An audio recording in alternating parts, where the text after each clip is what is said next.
प्रिय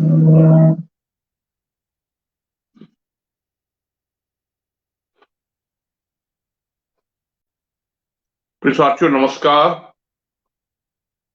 भारतीय विज्ञान संचारक समूह के इस मंच पर दौलनीय ब्रह्मांड की क्रम में हम आज आपके सामने जो प्रस्तुत कर रहे हैं, दौलनीय ब्रह्मांड की एक नई और बिल्कुल भिन्न थ्योरी, भाग 9।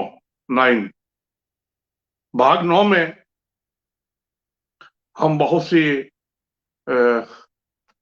बातों पर आपसे चर्चा करेंगे।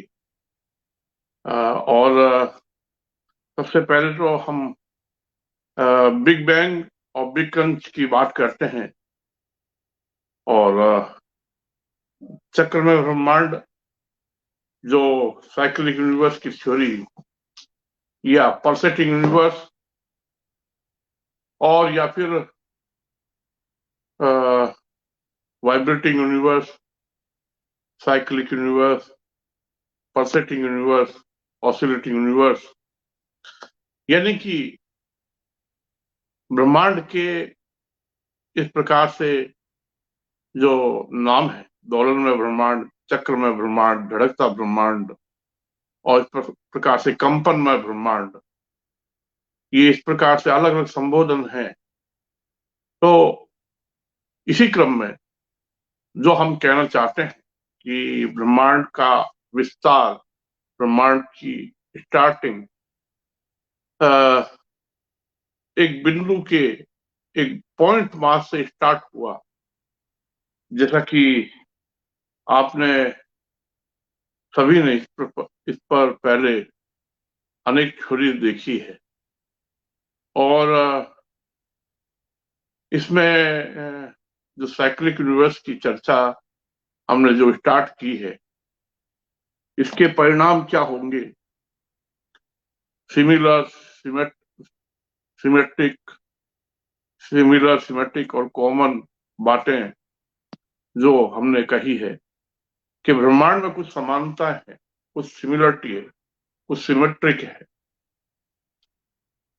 उससे एक ऑसिलेटिंग यूनिवर्स की कल्पना की जा सकती है।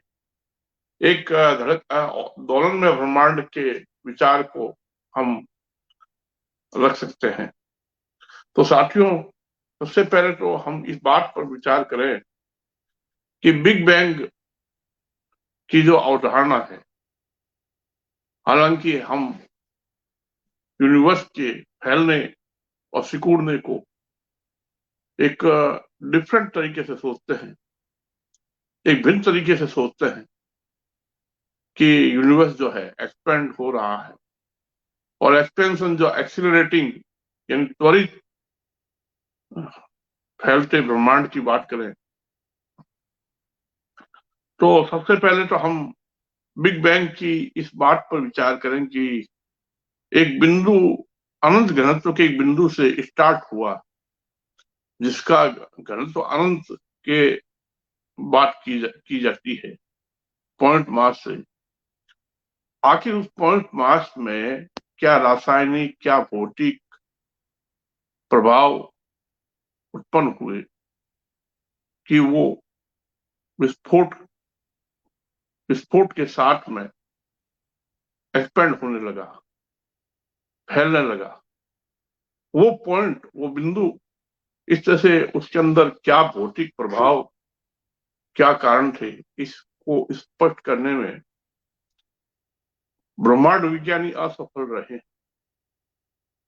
तो कॉस्मोलॉजिस्ट इस बात को समझाने में असमर्थ रहे हैं कि वो पॉइंट मास, उसमें ऐसे क्या रासायनिक और भौतिक प्रभाव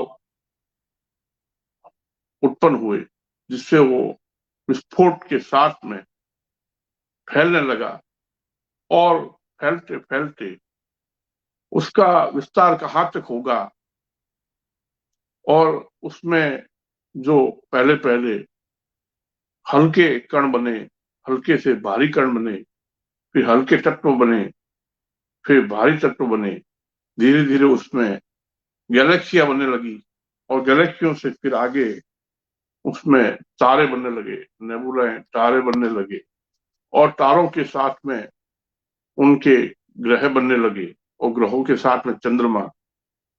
ये इस तरह से ब्रह्मांड का विकास हुआ, जो वर्तमान आपके सामने ये बातें कही जाती, जो पॉपुलर है, जो अभी वास्तव में वैज्ञानिक जिस पर एक मत होकर के कहते हैं। तो साथियों, ये इस तरह से आपके सामने बिग बैंग की जो बात कही जाती है कि ब्रह्मांड इस प्रकार से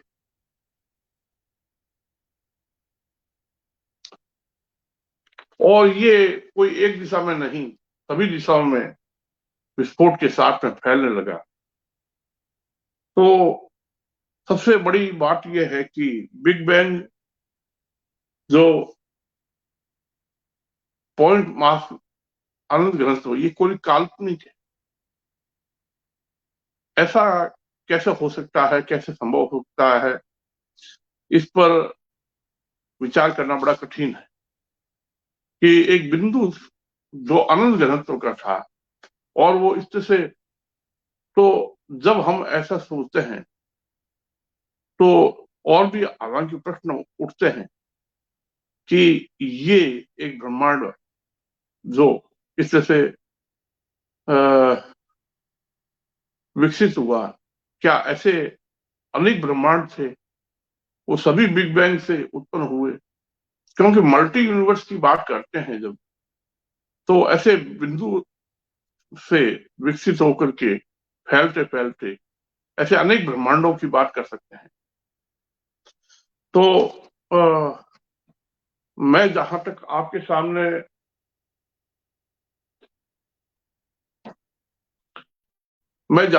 सामने मल्टी यूनिवर्स की बात जो करता हूं, वो एक जो स्थापित जो बिग बैंग की बात होती है, जिसमें बताया जाता है microwave cosmic radiation, CMRB, background radiation, sorry. तो इस तरह से जो CMBR जो बताया जाता है कि ये इसके प्रमाण है। आज वो कॉस्मिक जो प्रभाव है वो आज भी ऑब्जर्व हो रहा है, ये इसके पक्ष में प्रमाण है। लेकिन सबसे बड़ी प्रश्न तो यह है कि बिंदु से कैसे एक ब्रह्मांड इतना विस्तार हो सकता है, ऐसी कल्पना कैसे की जा सकती है, ये थोड़ा कठिन लगता है। हम जिस ब्रह्मांड की कल्पना करते हैं, ऑसिलेटिंग यूनिवर्स की कल्पना करते हैं, उसके एनिमेशन जैसे कि मैंने आपके सामने दिखाए हैं, और हमने ये बताने का प्रयास किया है कि एक लिमिट से ब्रह्मांड शुरू हुआ, और बिग बैंग से पहले क्या था और बिग बैंग के बाद क्या होगा, और ब्रह्मांड का फैलाव होता गया, एक्सपेंड होता गया, विस्तार होता गया। तो हम एक भिन्न तरीके से अपनी बात कह रहे हैं, एक अलग तरीके से अपनी बात कह रहे हैं कि यूनिवर्स का विस्तार कैसे हुआ, यूनिवर्स का विस्तार और विकास कैसे हुआ। तो हमारा जो तरीका है वो एक लॉजिकल, जैसे कि हमारा सूर्य है, पृथ्वी है, दूसरे ग्रह है और तारे हैं, जिस तरह से एक्सपेंड होते हैं, एक लिमिट से शुरू होते हैं, एक लिमिट तक एक्सपेंड होते हैं। जैसे सूर्य है, वो एक्सपेंड भी होता है, कॉन्टैक्ट भी होता है, लेकिन कैसे होता है? हमारी पृथ्वी भी है, वो एक्सपेंड होती है, कॉन्टैक्ट भी होती है।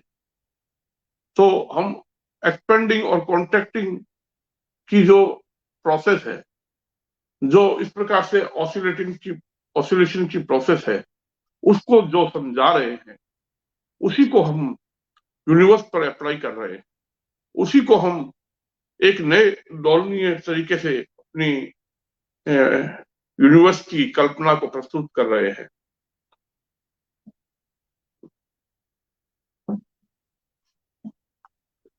तो यूनिवर्स एक लिमिट के साथ एक्सपेंड होता है और एक्सपेंड होते होते एक लिमिट तक एक्सपेंशन के बाद में कॉन्ट्रैक्शन होता है। इस फैलाव और संकुचन की पूरी प्रक्रिया में क्या बनता है और क्या नष्ट होता है, यानी कि हमारा जो ब्रह्मांड जो है जब फैलेगा और सिकुड़ेगा तो उसे क्या बनेगा और क्या नष्ट होगा। तो सबसे पहले तो हम ये बता दें कि जब ब्रह्मांड सिकुड़ता और फैलता है तो उसके सेंटर में, उसके केंद्र में क्या बनता है? एक ब्लैक होल युक्त गैलेक्सी, यानी कि एक भीमकाय ब्लैक होल बनता है, उसके साथ एक बड़े आकार की गैलेक्सी होती है। तो साथियों की सेंटर में इस प्रकार से जब एक ब्लैक होल बनता है और वो फिर ब्रह्मांड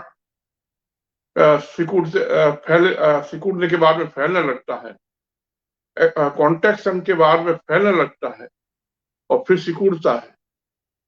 ये बारंबार यानी रिपीटिंग जो होता है, जैसे सूर्य में भी होता है, ऐसा तारों में भी होता है। और तो इसको हमने वेरिएबल ऑब्लेटनेस के तरीके से समझाया है, यानी पोलर और इक्वेटोरियल रेडियस जो है, ध्रुवीय और विषुवतीय त्रिज्या जो है वो बदलती है। पोलर यानी ध्रुवीय त्रिज्या कम होती है और विषुवतीय त्रिज्या बढ़ती है, यानी ऐसे दबता है और फैलता है और वापस सिकुड़ता है और ऊपर उठता है। इस तरह से हम कहना ये चाहते हैं कि हम जिस एक्सपेंडिंग और कॉन्ट्रैक्टिंग यूनिवर्स की जो कल्पना करते हैं वो वेरिएबल ऑब्लेटनेस की तरह से कल्पना करते हैं। जैसा कि हमने पूर्व की कड़ियों में, पूर्व के एपिसोड्स में वेरिएबल ऑब्लेटनेस को क्लियर किया, हमने समझाया कि 3 डायमेंशन में वेरिएबल ऑब्लेटनेस कैसे होती है। तो बिग बैंग की जो विधि है, जो प्रोसेस है, जो उसको हमने एक नया रूप दे दिया, एक नया तरह से परिभाषित किया है, डिफाइन किया है। तो जब यूनिवर्स जो है पॉइंट मास से स्टार्ट नहीं हुआ, हमारे थ्योरी के अनुसार कि यूनिवर्स का जो फैलाव है एक बिंदु से नहीं हुआ और ना ही वो अनंत तक फैलेगा, यानी कि कहां तक फैलेगा कोई अंदाज नहीं। 13.8 बिलियन वर्ष पहले यूनिवर्स की एक बिंदु से उत्पत्ति हुई और आगे ये, जैसे कि ब्रह्मांड विज्ञानी बताते हैं कि 20 बिलियन वर्ष तक और आगे इसकी, उसके बाद में यूनिवर्स फैलाव बंद हो जाएगा और बिग क्रंच की कल्पना की जाती है। जैसा कि अभी शोध पत्र हाल ही में आपको मैंने दिखाया भी था कि यूनिवर्स का एक्सपेंशन जो है रुक जाएगा, तो ब्रह्मांड जो है एक्सपेंडिंग और कॉन्ट्रैक्टिंग, यूनिवर्स जो है फैलता भी है, सिकुड़ता है। ऐसा दुनिया के अनेक जो ब्रह्मांड विज्ञानी है, कॉस्मोलॉजिस्ट है, एस्ट्रोफिजिसिस्ट है, वो ऐसा सोचने लगे हैं।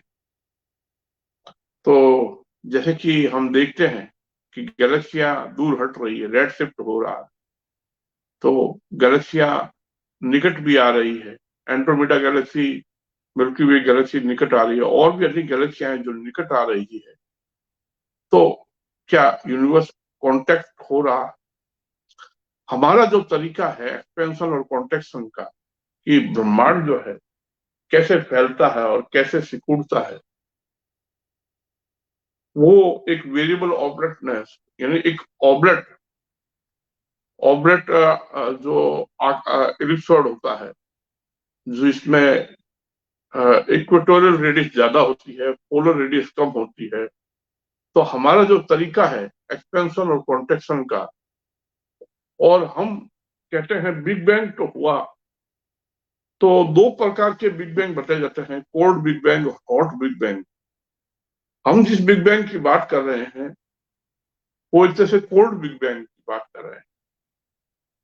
यूनिवर्स बड़े धीमी गति से एक्सपेंड हुआ और एक लिमिट तक एक्सपेंड के बाद में, क्योंकि उसकी इक्वेटोरियल रेडियस बढ़ती जाती है और पोलर रेडियस कम होती जाती है, तो यूनिवर्स इस प्रकार से ऐसे ऐसे जो है वो ऑसिलेट करता है, धड़कता है। तो इसको हमने सूर्य के अंदर हम ये देख सकते हैं, जब 11.1 वर्ष के सौर चक्र में सूर्य अपने आप को रिपीट करता है। सूर्य का नेचर जो है वो साइक्लिक होता है। इसी प्रकार से जब हमारी जो पृथ्वी है, इसमें क्लाइमेट के चेंज के जो प्रभाव से उसका इक्वेटोरियल रेडियस बढ़ता है और पोलर रेडियस कम होता है, फिर पोलर रेडियस बढ़ता है, इक्वेटोरियल रेडियस कम होता है। इस तरह से 6 वर्ष का ऑसिलेशन पृथ्वी सिस्टम के बारे में पृथ्वी वैज्ञानिक बताते हैं, अर्थ साइंटिस्ट बताते हैं कि अर्थ का ऑसिलेशन जो है 6 ईयर ऑसिलेशन है, ऐसा नोट किया गया है। तो मैं आपको ये इस एपिसोड में, ये जो भाग 9 में जो बात कहना चाहता हूं, बिग बैंग का नेचर क्या है। तो बिग बैंग के नेचर को हम मॉडिफाई कर रहे हैं, नए ढंग से डिफाइन कर रहे हैं। जब इस प्रकार से यूनिवर्स जो है सिकुड़ेगा, यानी ट्विस्ट होगा, टाइट होगा, क्योंकि हमारे जो कीवर्ड है जो हमने बताए हैं, हमारे जो कीवर्ड है वो है twisting, tightening, northern southern hemisphere, cyclone, counter cyclone, warping, curve. तो हम अपनी बात को इस तरह से समझा रहे हैं कि 3 डायमेंशन में ऐसे जो जो स्ट्रक्चर है यूनिवर्स का, जो ज्योमेट्रिकल स्ट्रक्चर है, वो ऑब्लेट स्फीरॉइड के तरह से होता है। और यूनिवर्स की जो मैटर और एनर्जी है, यानी कि संपूर्ण यूनिवर्स का जो द्रव्य और ऊर्जा का जो ज्योमेट्रिकल पैटर्न है यूनिवर्स में, जिसको डार्क मैटर और डार्क एनर्जी का रूप में सोचा जाता है, और ब्रह्मांड जो है उसका मैथमेटिकल 3D स्ट्रक्चर जो है वो कनफोकल ऑब्लेट स्फीरॉइड है। यानी कि मैटर और एनर्जी जो डिस्ट्रीब्यूटेड है वो कनफोकल ऑब्लेट स्फीरॉइड के रूप में है। कनफोकल यानी अलग अलग लेड फॉर्म में। तो हमारा ये एक डिफरेंट सोचने का तरीका है कि यूनिवर्स जो है उसका स्ट्रक्चर वो कनफोकल ऑब्लेट स्फीरॉइड, यानी कि डार्क मैटर और डार्क एनर्जी हम सिस्टमेटिकली यूनिवर्स में डिस्ट्रीब्यूटेड नहीं है, ऐसे ही फैली हुई पड़ी हुई नहीं है। अभी तक किसी खगोल शास्त्री ने या खगोल भौतिकविद ने या ब्रह्मांड विज्ञानी ने ऐसा नहीं सोचा है कि डार्क मैटर और डार्क एनर्जी वो ब्रह्मांड में किस ज्योमेट्रिकल पैटर्न में वो स्थापित है। इसके बारे में किसी ने विचार नहीं किया है। यानी हम ये कहना चाहते हैं कि इस पूरे यूनिवर्स में मैटर और एनर्जी है, उसका एक सिस्टमेटिक जमावट है। ऐसा नहीं है कि इधर क्या है बहुत ज्यादा एनर्जी पड़ी है, मास इधर पड़ा है, इधर ज्यादा मैटर एनर्जी है, इधर कम है, इधर कम है, इधर ज्यादा है, इधर कुछ अलग तरह से है। ऐसे अनसिस्टमेटिकली नहीं।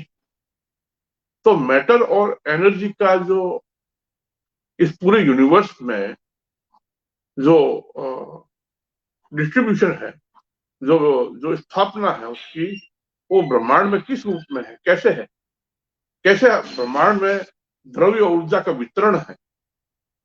क्या हम उसको ऑब्लेट स्प्रेड के रूप में, जो अलग अलग ऑब्लेट्स है, खूब सारे ऑब्लेट्स, एक ऑब्लेट के साथ में एक हाइपरबोलॉइड, और दूसरे ऑब्लेट के साथ में दूसरा हाइपरबोलॉइड, इस तरह से तीसरे ऑब्लेट के साथ में तीसरा हाइपरबोलॉइड, इस तरह से एक के ऊपर एक, जैसे प्याज के छिलके होते हैं, प्याज ओनियन है, उसमें एक लेयर, फिर दूसरी लेयर, फिर तीसरी लेयर, फिर चौथी लेयर। इस प्रकार से ब्रह्मांड में जो मैटर, जो एनर्जी है, वो अलग अलग ऑब्लेट परतों में है, और ये ऑब्लेट परतों के साथ साथ हाइपरबोलॉइड भी है। तो मैं ही कहना चाहता हूं कि ब्रह्मांड जो है वो दो भिन्न कनफोकल ऑब्लेट स्प्रेड के बीच में ऑसिलेट करता है।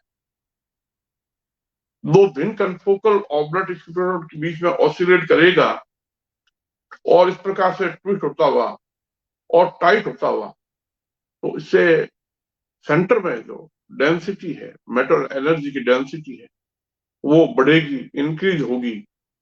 और जब पूरा एकदम कस जाएगा, एकदम टाइट हो जाएगा, एकदम कस करके टाइट हो जाएगा, तो ब्रह्मांड में एक सेंटर में एक पिंड बनेगा। ऐसे ही नहीं है कि केवल ऑसिलेट करेगा। ऑसिलेशन का जो परिणाम है, जैसे इस प्रकार से कस के एकदम टाइट हो जाएगा, तो सेंटर में, उसकी कोर में एक बहुत बड़ा भीम का ब्लैक होल बनेगा, और वो कनफोकल ऑब्लेट स्ट्रक्चर का ब्लैक होल होगा। और ब्रह्मांड इस प्रकार से वापिस लूज होने लगेगा, ढीला पड़ने लगेगा। तो इसका जो टाइम पीरियड है वो कितना है, ये प्रश्न है कि कितने समय में ब्रह्मांड कस के टाइट हो जाएगा और वापस लूज होगा। तो साथियों, जैसे ही ब्रह्मांड लूज होगा, ढीला पड़ेगा, तो सेंटर में जो बना हुआ ब्लैक होल है, उसके साथ में एक भीमका गैलेक्सी के रूप में होगा, वो हटेगा और हटेगा, और हटके फिर वो स्पाइरल पाथ पे हटेगा, और दोबारा फिर ब्रह्मांड टाइट होने लगेगा, कसने लगेगा, और दो भिन्न कनफोकल ऑब्लेट स्प्रेड के बीच में ऑसिलेशन शुरू होगा। ये दूसरा ऑसिलेशन फिर एक दूसरे ब्लैक होल को जन्म देता है, और वो सेंटर से हटते हैं। इस तरह से फिर तीसरा ब्लैक होल और बनता है। तो ब्रह्मांड इस प्रकार से बार बार कसता है और ढीला पड़ता है, ट्विस्ट होता है, टाइट होता है, दो भिन्न कनफोकल ऑब्लेट स्प्रेड के बीच में ऑसिलेशन करता है। तो इस तरह से अनेक ब्लैक होल, भीम का गैलेक्सी ब्लैक होल बनते हैं। और जो ब्लैक होल बनते हैं, उनकी संख्या एक दो नहीं, 10 नहीं, 20 नहीं, 100 नहीं, 1000 नहीं, लाख नहीं, करोड़ों अरबों नहीं, बल्कि खूब सारे ब्लैक होल बनते हैं। ये ब्लैक होल समय के साथ में चेंज होते हैं। इनकी ग्रेविटी, इनका मास, इनका टेम्परेचर, इनका वॉल्यूम, इनकी डेंसिटी, इनका डायमीटर सब चेंज होता है, और वो घटते जाते हैं। यानी कि जो पहला ब्लैक होल है, पहले वाला, सबसे पहले वाला, वो, उसकी ग्रेविटी कम होती जाती है, उसका मास भी कम होता जाता है, उसका डायमीटर भी कम होता जाता है, रेडियस कम होती जाती है, उसका टेम्परेचर भी डाउन होता जाता है, उसमें मैग्नेटिक फील्ड उत्पन्न होने लगता है। यानी कि वो धीरे धीरे एक व्हाइट ब्लू स्टार में कन्वर्ट होने लगता है। उसमें जो मैटर और एनर्जी होती है, वो धीरे धीरे क्वार्क, प्लाज्मा जैसी होती है। इस तरह से जो ब्लैक होल बनता है, वो समय के साथ में पूरा ना होते होते एक व्हाइट ब्लू स्टार, फिर दूसरे भी जो ब्लैक होल है, तीसरे ब्लैक होल है, चौथे ब्लैक होल है, इस तरह से अनेक ब्लैक होल है, वो धीरे धीरे तारों में कन्वर्ट होते जाते हैं और ब्रह्मांड का विस्तार और विकास होता जाता है। और इस तरह से जो ब्रह्मांड फैलता और सिकुड़ता, ऑसिलेट करता हुआ होता है। यानी दो भिन्न कनफोकल ऑर्बिट एक्सप्लोरर के रूप में जो ब्रह्मांड, जो यूनिवर्स है, वो जो ऑसिलेशन है, वो कब तक चलते हैं? तो हमने आपको बताया दो प्रकार के ऑसिलेशन, पोस्ट ऑसिलेशन और डैम्प्ड ऑसिलेशन। यानी हमारा जो यूनिवर्स जो है अवमंदित दोलन दोलन करता है और प्राणोदित दोलन करता है। दो प्रकार की प्राणोदित का मतलब तो ये है कि ऐसे दोलन जो कभी खत्म नहीं होते, ना तो शुरू हुए, ना उनका आदि है, ना अंत है। प्राणोदित दोलन ऐसे होते हैं, वो लगातार चलते रहते हैं, पूर्व में वो चलते रहे और वर्तमान में चलते रहते हैं और भविष्य में भी वो वैसे के वैसे चलते रहते हैं। और दूसरे प्रकार के जो ऑसिलेशन होते हैं, दोलन होते हैं, उनको अवमंदित दोलन कहते हैं। यानी दो प्रकार के यूनिवर्स, प्राणोदित दोलनीय ब्रह्मांड और अवमंदित दोलनीय ब्रह्मांड, पोस्ट ऑसिलेटिंग यूनिवर्स और डैम्प्ड ऑसिलेटिंग यूनिवर्स, दो प्रकार की यूनिवर्स। एक यूनिवर्स जो है वो अनंत काल तक दोलन करता रहता है, उसमें कोई दोलन नष्ट नहीं होते हैं, उनका कोई एंड नहीं होता है। वो इस प्रकार से ऑसिलेशन करते रहते हैं, धड़कते रहते हैं, उनका कभी एंड नहीं होता, ना वो कब शुरू हुए, कब उनका अंत होगा, कोई ऐसा नहीं है। दूसरा ऑसिलेशन जो अवमंदित ऑसिलेशन कहते हैं, जिसको कहते हैं डैम्प्ड ऑसिलेटिंग यूनिवर्स। तो साथियों, दो प्रकार के जो यूनिवर्स है, प्राणोदित दोलनीय ब्रह्मांड और अवमंदित दोलनीय ब्रह्मांड, ये दो प्रकार के दोलनीय ब्रह्मांड है। तो हम जिस यूनिवर्स की बात करते हैं वो है अवमंदित दोलनीय ब्रह्मांड, यानी डैम्प्ड ऑसिलेटिंग यूनिवर्स। ऐसा यूनिवर्स जो होता है उसका जन्म होता है बिग यूनिवर्स में। यानी जो मल्टी यूनिवर्स की हम बात करते हैं, अनेक ऐसे यूनिवर्स है और उन यूनिवर्सों के साथ साथ हमारा जो यूनिवर्स जो है वो एक बिग यूनिवर्स में है, एक बड़े यूनिवर्स में है, उसमें इसका जन्म होता है। ठीक वैसे ही जैसे ब्लैक होल का जन्म होता है, तो ऐसा यूनिवर्स जब जन्म लेता है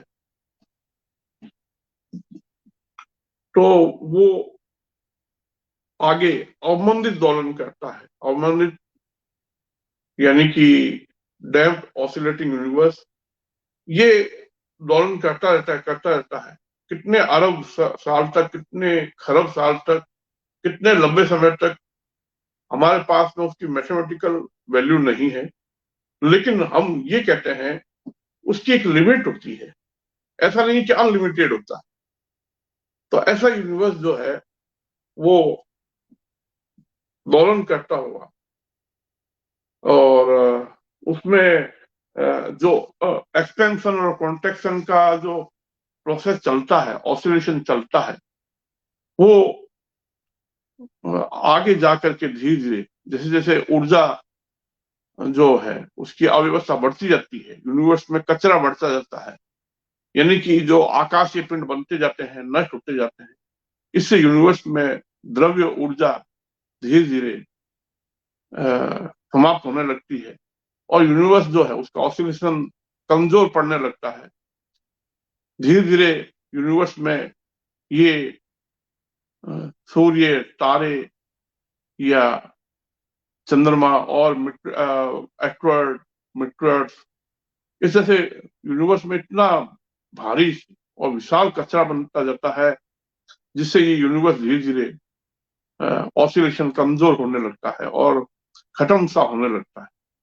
इस प्रकार से एक यूनिवर्स का एंड होता है, अंत होता है। तो हमारे दिमाग में ये है दौलनी ब्रह्मांड की जो दो कनफोकल ऑर्बिट स्प्रेड के बीच में दोलन है। तो साथियों, हमने सोचा है कि यूनिवर्स की डार्क मैटर और डार्क एनर्जी जो है वो अस्त व्यस्त होकर बिखरी हुई नहीं है। यूनिवर्स का जितना भी मैटर और एनर्जी है उनकी लेड स्ट्रक्चर होती है। एक ऑब्लेट, दूसरा ऑब्लेट, तीसरा ऑब्लेट, जैसे कि प्याज प्याज होता है, ऑनियन होता है, उसमें अलग अलग परतें होती है, या पत्ता गोभी होती है, उसके पत्ते होते हैं एक के ऊपर एक। लेकिन हम ओनियन को थोड़ा सा और ज्यादा अप्रोप्रिएट ढंग से, तो साथियों इस प्रकार से जो लेड फॉर्म में डार्क मैटर और डार्क एनर्जी का एस्टेब्लिशमेंट होता है, और एक ऑब्लेट, दूसरा ऑब्लेट, तीसरा ऑब्लेट, चौथा ऑब्लेट, इस प्रकार से असंख्य ऑब्लेट, और प्रत्येक ऑब्लेट के साथ में हाइपरबोलॉइड। तो इस प्रकार से हम एनिमेशन के ढंग से अगर सोचें, अगर हम ब्रह्मांड को एक एनिमेशन के रूप में सोचें, क्योंकि हमारे दिमाग में जो सोच है वो ये है कि यूनिवर्स जो है उसका एक ज्योमेट्रिकल पैटर्न है, और जैसे कि सूर्य है, हमारा जो सूर्य है वो ऑब्लेट आकृति का है, और उसके ऑब्लेट आकृति के साथ एक हाइपरबोलॉइड, और इस तरह से दूसरा ऑब्लेट उसके साथ हाइपरबोलॉइड, तीसरा ऑब्लेट तीसरे के साथ हाइपरबोलॉइड, चौथा ऑब्लेट चौथे के साथ हाइपरबोलॉइड, पांचवा ऑब्लेट, इस प्रकार से अनेक ऑब्लेट, और प्रत्येक के साथ में हाइपरबोलॉइड। अब आप कल्पना कीजिए, सोचिए कि सूर्य जो है, तो जो सूर्य और तारे हैं या ब्लैक होल है, उनमें एक्रीशन और जेट कैसे बनती है। तो ये जो हाइपरबोलॉइड होते हैं वो अलग अलग वैल्यू के जो होते हैं, एक ऑब्लेट होता है, दूसरा ऑब्लेट, इस प्रकार से प्रत्येक के साथ में, जैसे कि हमने पहले एनिमेशन से ये बात बताई है आपको। तो साथियों सोचिए कि यूनिवर्स किस प्रकार से मैथमेटिकली ऑसिलेट करता है, उसका ज्योमेट्री कैसे चेंज होती है, कैसे द्रव्य और ऊर्जा का वितरण है। क्योंकि हमारा जो सोचना है, द्रव्य और ऊर्जा बिखरी हुई नहीं है, ऐसे एकदम अस्त व्यस्त होके, कोई इधर ज्यादा, कोई इधर कम, इधर ऐसे, इधर टेढ़ी, इधर ऐसी है, ऐसा नहीं है। उसका टोटल ओवरऑल जो यूनिवर्स का स्ट्रक्चर है वो लेड फॉर्म में दो भिन्न कनफोकल ऑर्बिट स्फीरॉइड के बीच में ऑसिलेशन है। सोचिए अगर इस प्रकार के ऑसिलेशन को हम आपके सामने एक वीडियो बना करके दिखाएं तो कैसा दिखाई देगा। और वो ऑसिलेशन अगर हम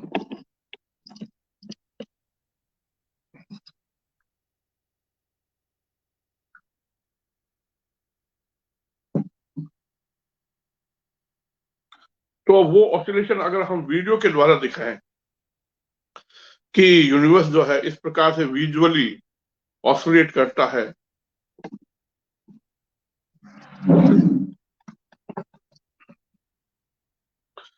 जब यूनिवर्स इस प्रकार से ऑसिलेट करेगा तो उसके द्वारा निर्मित, उसके द्वारा फॉर्म जो आकाशीय पिंड होंगे वो भी ऑसिलेशन करेंगे, इसी तरह से करेंगे जैसे यूनिवर्स करता है।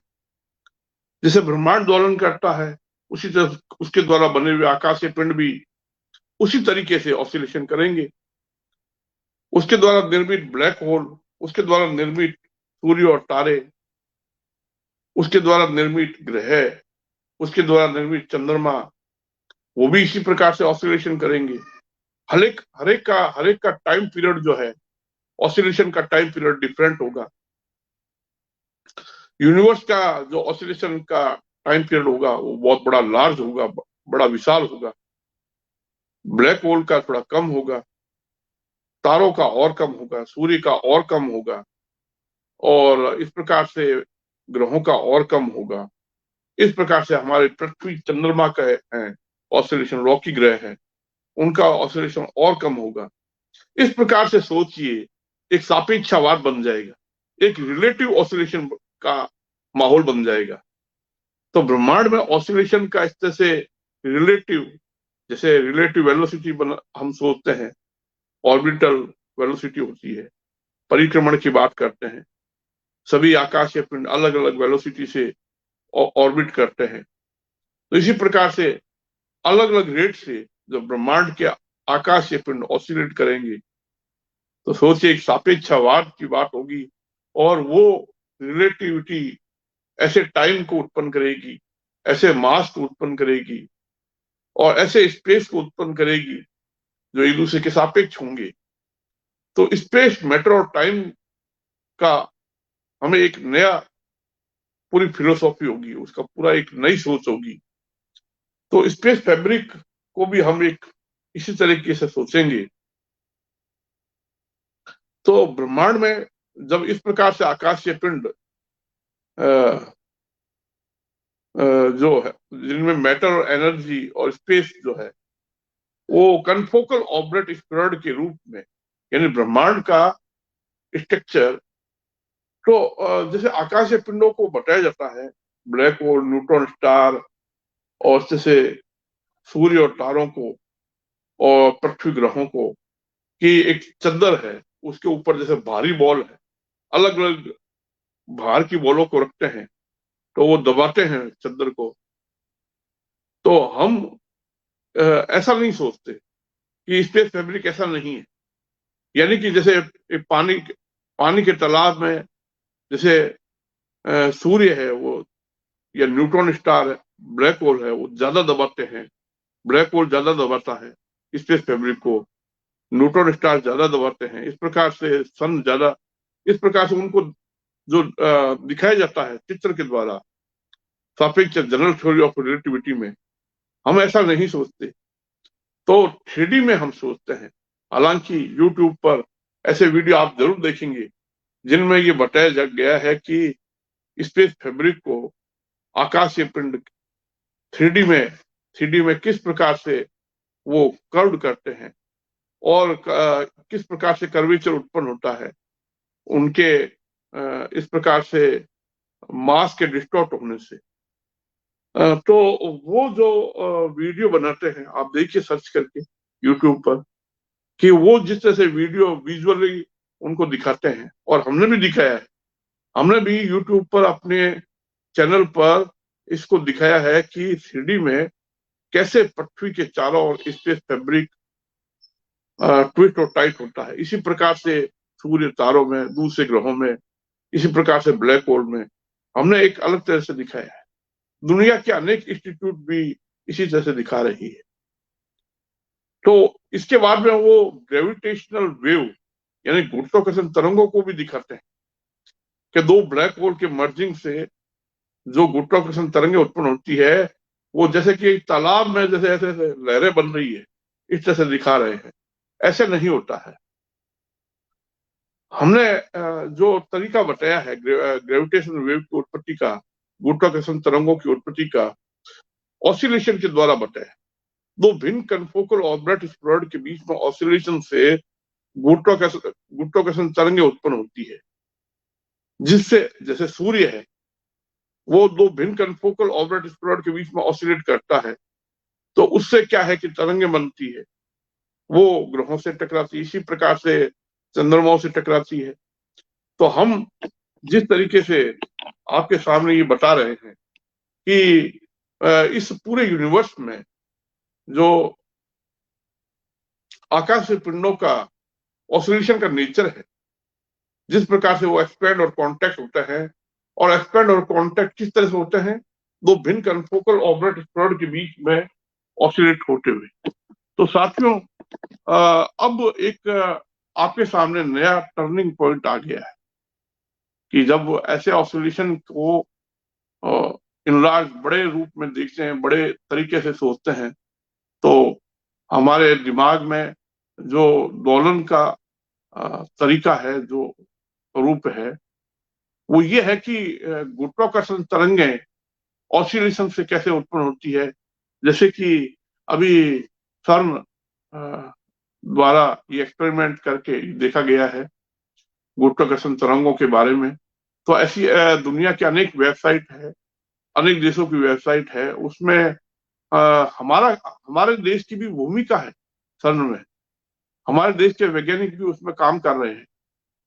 तो मैं आपको बता दूं कि गुरुत्वाकर्षण तरंगों को मैं जिस तरीके से आपके सामने पिछले एपिसोड में, पिछले कड़ी में हमने दिखाया कि गुरुत्वाकर्षण तरंगे कैसे बनती है, कैसे उत्पन्न होती है। तो हमारा जो गुरुत्वाकर्षण तरंगों के उत्पत्ति का जो मैथमेटिकली हमने बताया है कि दो भिन्न कनफोकल ऑर्बिट स्फेरॉइड के बीच में ऑसिलेशन से गुरुत्वाकर्षण तरंगे किस प्रकार से उत्पन्न होती है, और कॉलिजन या मर्जिंग से या इम्पैक्ट से ऐसा नहीं होता है। यह हमारा दावा है। तो साथियों,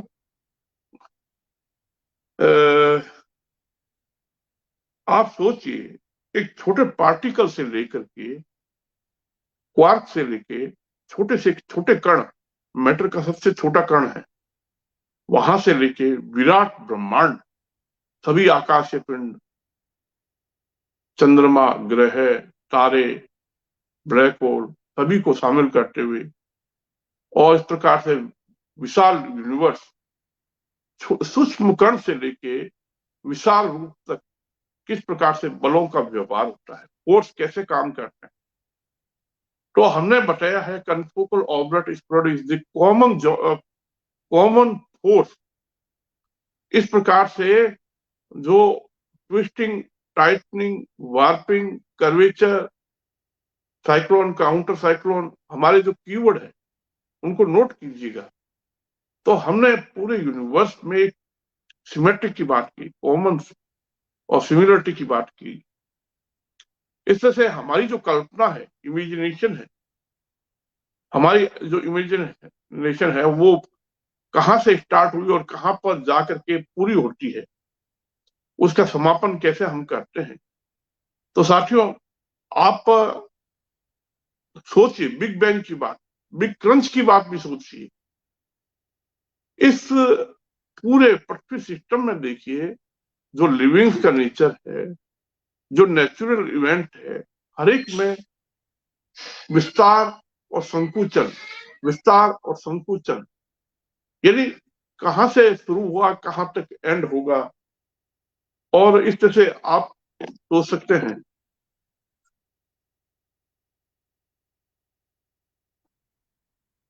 तो आप सोच सकते हैं कि यूनिवर्स में विस्तार और संकुचन कैसे होता है, यूनिवर्स कैसे विस्तार होता जाता है, और कैसे उसका संकुचन होता है, यूनिवर्स का एक्सपेंशन कैसे होता है। आज हमने आपके सामने जो जो बातें कही है, आप उन सभी बातों को समराइज कीजिए, और आप सोचिए कि दुनिया में जितने भी लोग विजुअली तरीके से सापेक्षवाद की बात करते हैं वीडियो द्वारा, उनको चित्र बना करके, एक एनिमेशन बना करके जो सापेक्षवाद को समझाते हैं, हम सापेक्षवाद को मानते हैं, और सापेक्षवाद का हम एक भिन्न दृष्टिकोण रखते हैं, एक अलग दृष्टिकोण है। हमारा जो सापेक्षवाद का दृष्टिकोण है वो एक डिफरेंट रूप में क्यों आया, क्योंकि हम ऑसिलेशन की एक पूरे सिस्टम को, ऑसिलेशन को नए तरीके से दिखा रहे हैं। साथियों, हमारा जो ऑसिलेशन, जो तो हम जो ऑसिलेशन को आपके सामने प्रस्तुत कर रहे हैं, हम जिस ऑसिलेशन की बात आपके सामने रख रहे हैं, वो एक सिस्टमेटिक है। कोई ऐसा नहीं है कि हमने ऐसी कोरी कल्पना कर ली, ऐसे ही कोई वाइल्ड इमेजिनेशन नहीं है हमारी। कोई ऐसा नहीं किया हमने, कोई किसी को फॉलो नहीं किया, या किसी को हमने मैथमेटिकल, तो हम मैथमेटिक्स की बात करते हैं। तो आज तक क्या ऐसा सोचा गया कि यूनिवर्स में मैटर और एनर्जी का डिस्ट्रीब्यूशन कैसे है? चाहे वो विजुअल हो, चाहे इनविजिबल हो, चाहे विजिबल हो, वो पूरी मैटर एनर्जी जो यूनिवर्स में है, उसको डार्क मैटर, डार्क एनर्जी नाम दिया गया है। तो वो ब्रह्मांड में उसका वितरण कैसे है, कैसे वो एस्टेब्लिश है, ये बहुत गंभीर सोचने की बात है, जिसको अब तक वैज्ञानिकों ने कुछ भी उसके बारे में नहीं कहा है। उसके बारे में कुछ भी ऐसी बात सोची नहीं गई है कि ब्रह्मांड में इतनी विशाल मात्रा है कि डार्क एनर्जी जो है, जिसको 75% के रूप में सोचा जाता है, और जो डार्क मैटर जो है, जिसको जो आगे 10% या जो आगे जो उसका मात्रा जो सोची गई है, लेकिन वो ब्रह्मांड में है कैसे, उसका वितरण कैसे है? क्या ऐसे है कि डार्क मैटर इधर है, डार्क एनर्जी इधर है, कहीं पे ज्यादा है, कहीं पे कम है, कहीं पे बिखरी पड़ी है, कहीं पे ऐसे है? ऐसा नहीं है। ब्रह्मांड में मैटर और एनर्जी जो है, उसका जो उसकी जो व्यवस्था है, वो कनफोकल ऑब्लेट स्पिरिट के रूप में है। यानी कि एक ऑब्लेट, दूसरा ऑब्लेट, तीसरा ऑब्लेट, चौथा ऑब्लेट, इस प्रकार से असंख्य ऑब्लेट, इस प्रकार से वो ऑब्लेट जो है, उनके साथ में हाइपरबोलॉइड, एक के साथ, दूसरे के साथ, तीसरे के साथ। आप सोचिए कि पूरे यूनिवर्सल सिस्टम का ज्योमेट्रिकल पैटर्न क्या हुआ फिर। जैसे हमारे सूर्य और तारे हैं, हमारे ग्रह हैं, जैसे चंद्रमा है। ब्रह्मांड में मैटर और एनर्जी, चाहे वो विजुअल फॉर्म में हो, चाहे अनविजुअल फॉर्म में हो, चाहे विजिबल हो, चाहे इनविजिबल हो, वो उसका एक ज्योमेट्रिकल स्वरूप होता है। ऐसा हो ही नहीं सकता कि वो उनका कोई ज्योमेट्रिकल पैटर्न हो ही नहीं। तो बिग बैंग और बिग क्रंच की जो बात सोच रहे हैं, क्यों सोच रहे हैं? क्योंकि हमारे आसपास के पिंड भी फैलते हैं और संकुचित होते हैं। एक्सपेंशन और कॉन्ट्रैक्शन का नेचर हमारे इस ग्रह पर भी है, वस्तुओं में है, हमारे बॉडी में है, लिविंग्स में है, पेड़ पौधों में है, कीट पतंगों में है, जानवरों में है, सभी में है। सभी एक्सपेंड होते हैं, कॉन्टैक्ट होते हैं। और उनका जो ग्राफिकल अगर हम तरीके से सोचें, कि अगर एक ग्राफ के रूप में अगर सोचते हैं कि वो एक जैसे जैसे जैसे ऑसिलेशन करते करते चरम पर पहुंचे, और फिर ऑसिलेशन करते करते उनका ऑसिलेशन धीमा पड़ता जाता है। तो हमारा जो बॉडी है, उसमें जो ऑसिलेशन है, मनुष्य के शरीर में जो धड़कन है, वाइब्रेशन है, मैमल्स में है, ऑर्थोपोडा, सिलेंटेटा, रेप्टिलिया, सभी में है, कीट पतंगों में, पेड़ पौधों में, वो वाइब्रेशन, वो ऑसिलेशन अंततः विराट रूप में देखें तो यूनिवर्स का एक अद्भुत ऑसिलेशन का हमारे सामने एक दर्शन आता है। एक विजुअल रूप में हम सोचने लगते हैं, हमारे दिमाग में वो कल्पना मूर्त रूप में आती है, अमूर्त से मूर्त रूप में आती है। यानी कि हम ये कहना चाहते हैं कि बिंदु से, अनंत घनत्व के बिंदु से जिसमें विस्फोट हुआ और इस तरह से वो फैलने लगा, इस तरह से यूनिवर्स का डेवलपमेंट हुआ, इवोल्यूशन हुआ, हम उसको चेंज कर रहे हैं। और फिर वो फैलते फैलते एक लिमिट तक, जैसा कि वर्तमान में अनेक ब्रह्मांड वैज्ञानिक सोचते हैं कि इस प्रकार से त्वरित ब्रह्मांड जो एक्सीलरेटिंग यूनिवर्स है, वो एक्सपेंड होता होता और अंततः क्या होगा कि एक लिमिट तक, और फिर क्रंच होने लगेगा, यूनिवर्स सिकुड़ने लगेगा, और सिकुड़ते हुए वो ऐसा ब्रह्मांड सिकुड़ते हुए फिर क्या करेगा, सिकुड़ते सिकुड़ते फिर वापस पॉइंट मास में तो शून्य से शून्य तक ब्रह्मांड इस प्रकार से शून्य से शून्य तक ऑसिलेशन नहीं करता। शून्य से अनंत और अनंत से शून्य, ऐसा नहीं है। यूनिवर्स का एक्सपेंशन और कॉन्ट्रैक्शन का एक जो तरीका है, जो हमने बताया वेरिएबल ऑब्लेटनेस का तरीका बताया है कि एक ऑब्लेट से दूसरे ऑब्लेट के बीच में ऑसिलेशन। हालांकि आप ऑसिलेशन के अनेक तरीके सोच सकते हैं, जैसे स्फीयर से स्फीयर ऑसिलेशन जो होता है, एक एक स्फीयर से दूसरे स्फीयर, एक ऑब्लेट से दूसरे ऑब्लेट, और ऑब्लेट से दूसरे अलग तरीके के ऑब्लेट, प्रोलेट से प्रोलेट, प्रोलेट से स्फीयर। तो आपके सामने ऑसिलेशन के जो स्वरूप आ रहे हैं, जो फॉर्म आ रही है, आप उनको गंभीरता से सोचिए कि यूनिवर्स जो है एक ऑब्लेट से दूसरे ऑब्लेट के बीच में ऑसिलेट करता है, तो द्रव्य और ऊर्जा को इकट्ठा किया जा सकता है। स्फीयर से स्फीयर के बीच में ऑसिलेशन से क्या द्रव्य ऊर्जा को इकट्ठा किया जा सकता है? द्रव्य और ऊर्जा को इकट्ठा करने के लिए हमें ट्विस्ट करना होगा, यानी कि एक ऑब्लेट से स्फीयर और स्फीयर से ऑब्लेट, इस प्रकार से ऑसिलेशन जो होगा उससे मैटर और एनर्जी को कलेक्ट किया जा सकता है, उनको बांधा जा सकता है। तो बांधने वाला बल क्या है? यानी कि ग्रेविटी, जिसके बारे में ऐसा सोचा जा सकता है कि आकाशीय पिंड इस के द्वारा बंधे हुए हैं। सभी आकाशीय पिंड, चाहे ग्रह, तारे, पृथ्वी, ग्रह, तारे, चंद्रमा, सभी ब्लैक होल ग्रेविटी के द्वारा आपस में एक दूसरे से बंधे हुए हैं। लेकिन बंधे हुए कैसे हैं? सोलर सिस्टम जो है, हमारा जो एंटायर सोलर सिस्टम है, उसके चारों ओर एक मैटर और एनर्जी का बहुत बड़ा बबल है, एक बहुत बड़ा क्लाउड है, एक बहुत बड़ा आवरण है, एक कवच है। और वो कवच कोई सिंपल ही नहीं है, वो कन्फोकल ऑब्लेट स्फीयर के रूप में है। और सारे ग्रह उस बबल में, उस मास और एनर्जी के बबल में, उस क्लाउड में ऐसे एक नट बोल्ट की तरह कसे हुए हैं, टाइट हुए हुए हैं, और वो धड़कते रहते हैं।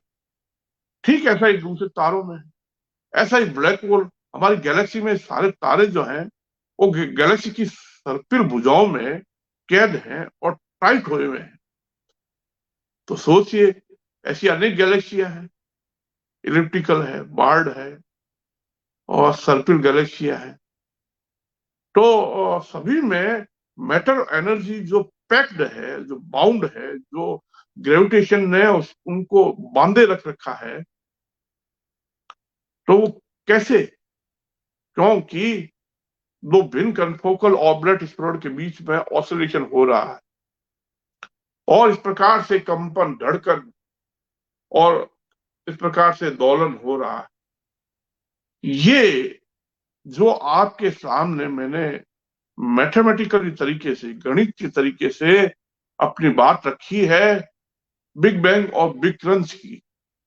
हम बिग बैंग और बिग क्रंच को जिस तरीके से आपके सामने प्रस्तुत कर रहे हैं कि यूनिवर्स जो है उसका विस्तार कैसे होगा, यूनिवर्स का सिकुड़न कैसे होगा, यूनिवर्स कैसे डेवलप होगा, कैसे आकाशीय पिंड बनेंगे और कैसे आकाशीय पिंड नष्ट होंगे। क्योंकि हमने पहले आपको अनेक बार चार्ट भी बताया, complete chart of the celestial, of A celestial body, कि एक ब्लैक होल का जीवन चक्र क्या है, एक सूर्य का, तारे का जीवन चक्र क्या है, और पृथ्वी और ग्रहों का जीवन चक्र क्या है।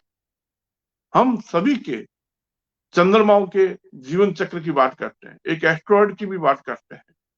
हम ये सोचते हैं कि इस सूर्य का पूरा लाइफ साइकिल क्या है। सूर्य जो है वो नष्ट ऐसे नहीं होगा कि फैलेगा, आसपास के ग्रहों को निगल लेगा, इस तरह से फिर वो एक ब्लैक होल बनेगा, ऐसा नहीं है। और वो एक न्यूट्रॉन स्टार या ब्लैक होल या सुपरनोवा बन जाएगा, ऐसा नहीं है।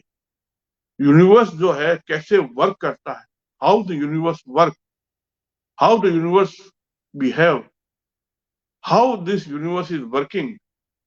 तो हमारा जो ये ब्रह्मांड कैसे काम करता है, दो भिन्न कनफोकल ऑर्बिट एक्सप्लोर के बीच में दोलन से सृजन कैसे होगा, क्रिएशन कैसे होगा और डिस्ट्रक्शन भी कैसे होगा, कैसे ब्लैक होल बनते जाएंगे सेंटर में। जैसे एक ऑसिलेशन होगा, ट्विस्टिंग होगा, एक ब्लैक होल बना, उसके चारों ओर एक भीम का एक गैलेक्सी होगी, फिर वो लूज होगा, फिर दोबारा दूसरा ऑसिलेशन शुरू होगा और इस प्रकार से सेंटर पर मैटर एनर्जी कलेक्ट होगी और फिर वो वापस लूज होगा तो सेंटर से स्पाइरल पार्ट में वो ब्लैक होल हटेगा जिसके साथ भीम का गैलेक्सी होगी। इस तरह से फिर ऑसिलेशन करेगा, इस तरह से एक नया ब्लैक होल, इस प्रकार से असंख्य विशाल संख्या में ब्लैक होल बनते जाएंगे। वो ब्लैक होल समय के साथ में उनका ट्रांसफॉर्मेशन होगा, उनका रूपांतरण होगा, उनका कन्वर्जन होगा तारों में। वो तारे जो है, वो तारे यानी व्हाइट ब्लू स्टार, फिर ऑरेंज स्टार, फिर ऑरेंज से क्या है कि red star, blue yellow star, इस तरह से धीरे धीरे आगे जाकर के Jupiter, hot Jupiter, cold Jupiter, फिर धीरे धीरे गैस दानव ग्रहों में, गैस दानव ग्रहों से फिर रॉकी ग्रहों में, रॉकी ग्रहों से फिर पृथ्वी में, पृथ्वी से फिर धीरे धीरे दूसरे रॉकी ग्रहों में, फिर चंद्रमाओं में, फिर धूमकेतु में, फिर एस्ट्रॉयड में, फिर ब्लैक होकर मीटरॉइड्स में, और मीटरॉइड्स में ब्लैक होकर के ब्रह्मांड में घुलते जाएंगे। ये कहानी है, ये पूरे इस यूनिवर्स की कहानी है। This is the story of the universe, of oscillating universe. ये हमारे दोलन में ब्रह्मांड के सृजन और विनाश की पूरी प्रोसेस है। कैसे बिग बैंग नहीं था जो ब्रह्मांड विज्ञानी बताते हैं, वैसा हम बिग बैंग की कल्पना नहीं करते। हम बिग बैंग जरूर सोचते हैं, हम कॉस्मिक माइक्रोवेव बैकग्राउंड रेडिएशन की बात जरूर करते हैं, हम वो सभी बातें करते हैं। ऐसा यूनिवर्स जिसमें बिग बैंग था, बिग क्रंच है, आप ये क्यों नहीं सोचते कि सूर्य और तारे भी बिग बैंग करते हैं, बिग क्रंच करते हैं, पृथ्वी भी एक्सपेंड होती है, कॉन्टेक्ट होती है। यानी एक्सपेंशन और कॉन्टेक्शन को एक सही मैथमेटिकल तरीके से हमने आपके सामने प्रस्तुत किया है। इस तरह से आज की ये जो चर्चा आपके सामने प्रस्तुत की है कि यूनिवर्स का वर्किंग नेचर कैसा है, कैसे यूनिवर्स वर्क करता है, how the universe work, how the universe oscillate. Two type of oscillating universe, दो प्रकार के हम दोलनीय ब्रह्मांड की कल्पना करते हैं। एक तो प्राणोदित दोलनीय ब्रह्मांड, दूसरा अवमंदित दोलनीय ब्रह्मांड। हमारा जो ब्रह्मांड है वो अवमंदित दोलनीय ब्रह्मांड है, जिसमें डैम्प्ड यानी समय के साथ में ऑसिलेशन समाप्त होते चले जाते हैं। तो साथियों, आज आपके सामने जो जो बातें आपने मैंने रखी है कि यूनिवर्स में सृजन और विनाश को बिग बैंग और बिग क्रंच से हम समझा तो रहे हैं, लेकिन हमारा मैथमेटिकली जो एक्सप्लेनेशन है वो भिन्न है, अलग तरीके का है। दोलनीय ब्रह्मांड की एक नई और बिल्कुल भिन्न थ्योरी और भाग 9 में हमने जो जो बातें कही आपके सामने प्रस्तुत की है, इस पूरे 1 घंटे में आपके सामने रखी है। आप सोचिएगा कि क्या ये विचारणीय है, क्या ये लॉजिकली हो सकता है, क्या ये साइंटिफिकली हो सकता है, क्या ये प्रैक्टिकली हो सकता है। इस पे विचार कीजिएगा। तो मैं पुनः हर कड़ी में क्या जैसे मैं कहता हूँ, हर एपिसोड में कहता हूँ, लाइक कमेंट शेयर जरूर करें और देश भर में इस पर चर्चा हो, विचार हो। जितने भी कॉस्मोलॉजिस्ट है देश में, दुनिया में, और वो इस पे विचार करें कि रोजर पेनरोज भी ऑसिलेटिंग यूनिवर्स की बात करते हैं और स्टार हार्ट ट्यूरोग भी बात करते हैं। दुनिया में अनेक ऐसे कॉस्मोलॉजिस्ट है जो ऑसिलेटिंग यूनिवर्स की बात करते हैं, लेकिन हमने जो बात कही है ऑसिलेटिंग यूनिवर्स की, कि उसमें कितनी तथ्यात्मकता है, कितना लॉजिक है, कितना साइंस है, कितना मैथमेटिक्स है। तो साथियों, अब हम समापन की तरफ हैं। पुनः आपसे निवेदन है, इसको शेयर करें, अधिक से अधिक लोगों को बताएं, चर्चा करें हमारे कीवर्ड जो है हमने बताए हैं कि oscillation, oblate, confocal, twisting, tightening, cyclone, counter cyclone, और इस तरह से हमने बताया है आपके सामने वार्पिंग, कर्वेचर। तो हमने एक आपके सामने चर्चा छेड़ी है, आपके सामने पिछले सभी एपिसोड को आप जरूर देखें। केवल इसी एपिसोड को ना देख करके पिछले जितने भी मेरे एपिसोड हैं जिनको मैंने यूट्यूब पर अपलोड कर दिया है, क्योंकि सोशल मीडिया का, फेसबुक का नियम है कि कुछ दिन बाद में वो ऑटोमेटिकली वो आपके उस ग्रुप से हट जाते हैं। तो धन्यवाद। आज का प्रस्तुतिकरण कैसा लगा कमेंट जरूर करें, लाइक करें, आप अपने प्रश्न जरूर पूछें। अल्बर्ट आइंस्टाइन ने एक बात कही है कि प्रश्न पूछना चाहिए, क्योंकि प्रश्नकर्ता महत्वपूर्ण होता है। धन्यवाद। आज के लिए बस इतना ही। अ, अगले भाग 10 में कुछ और भी बातें करेंगे। तो आज अभी जो प्रस्तुत किया है उस पर विचार कीजिएगा। ओके, धन्यवाद।